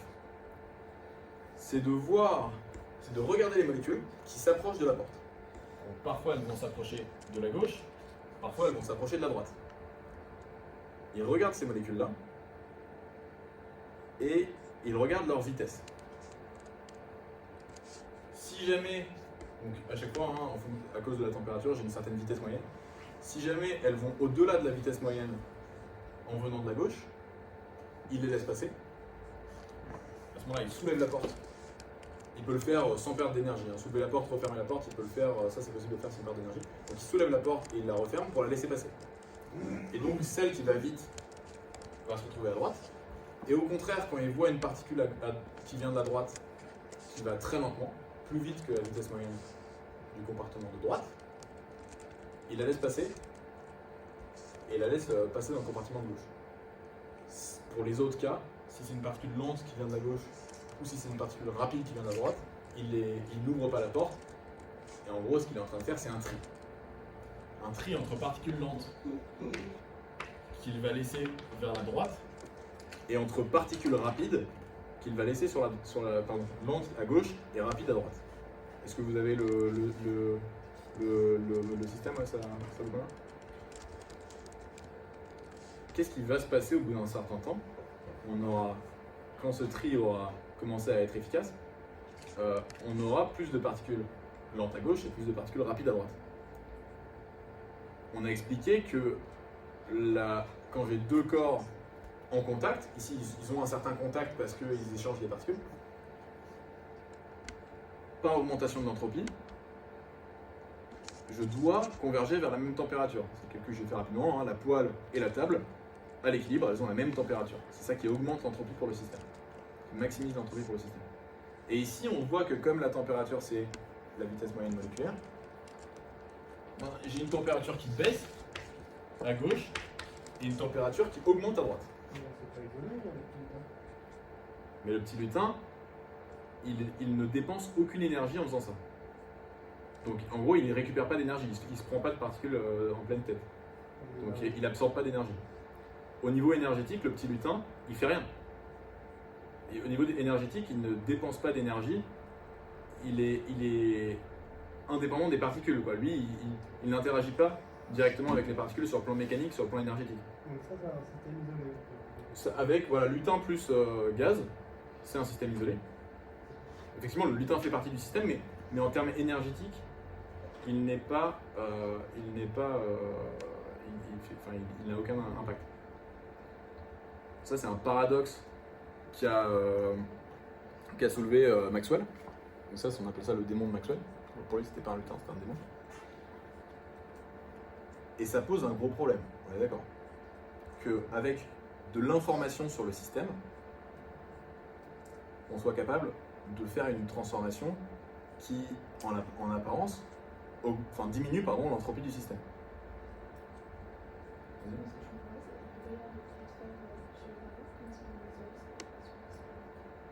De transfert de quoi, pardon? Oui, là on suppose, on reprend le gaz parfait, le système idéal, les seules interactions entre les deux. Enfin, c'est vraiment pour simplifier. Effectivement, normalement, les parois devraient vibrer, bouger, etc. Là, ça ne bouge pas. C'est un système idéal. La seule interaction, c'est par ces parois. Il pourrait même laisser passer toutes les molécules à droite et là on aura les zéros absolus à gauche. Il pourrait sinon faire ça, absolument, mais là, c'est une autre possibilité, un autre démon. Lui, il fait ça. En fait, la solution de ce problème, qui a hanté les physiciens, c'est que, en fait, effectivement, le démon, il fait partie du système. Donc le système, c'est gaz parfait plus le petit démon. Ça, c'est mon système. Et je sais que l'entropie d'un système isolé ne peut qu'augmenter. Or, l'entropie de ce système-là diminue. Donc la solution, c'est que l'entropie de ce système-là augmente. Et elle augmente au moins de la diminution d'entropie, et voire plus s'il y a de l'entropie créée pendant ce processus. Ça pose un peu un problème, parce que le petit démon, c'est rien, quoi. C'est juste de l'information. Mais en fait, obtenir de l'information sur un système, ça a un coût anthropique. Il y a un lien qui a été développé en détail par Claude Shannon entre la théorie de l'information et l'entropie. Faire un calcul, ça augmente l'entropie du système. Faire un calcul et donc obtenir une réponse qui va permettre d'ordonner un système. Une réponse, c'est quelque chose on a fait diminuer l'entropie de toutes les possibilités qu'on pouvait avoir pour la réponse vers une réponse. C'est quelque chose qui a eu un coût anthropique parce qu'on a dû évacuer l'entropie du système. C'est quelque chose d'un peu, c'est très subtil parce que un calcul, c'est quelque chose d'immatériel, quelque chose de l'ordre des idées, mais il y a un lien entre l'entropie thermodynamique, le désordre thermodynamique, tel qu'il est défini ici, et celui qu'on diminue lorsqu'on fait un calcul. Et c'est vérifié dans les ordinateurs. Évidemment, on essaye de diminuer la manière dont les ordinateurs chauffent. Les ordinateurs font un calcul, ils vont forcément chauffer. En dehors de toutes les pertes d'énergie liées à l'effet Joule, c'est-à-dire l'augmentation de la température dans les fils qui ont un courant, ils vont forcément chauffer parce qu'ils doivent dégager l'entropie que leur calcul génère. C'est quelque chose qu'on peut mesurer. Bon, c'est quelque chose d'un peu de très profond, donc je ne vais pas m'apesantir dessus.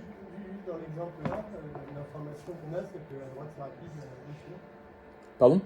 Ici, l'information, donc quand l'entropie augmente, ça veut dire que l'information augmente, la prise d'information. C'est-à-dire que l'information, pour l'obtenir,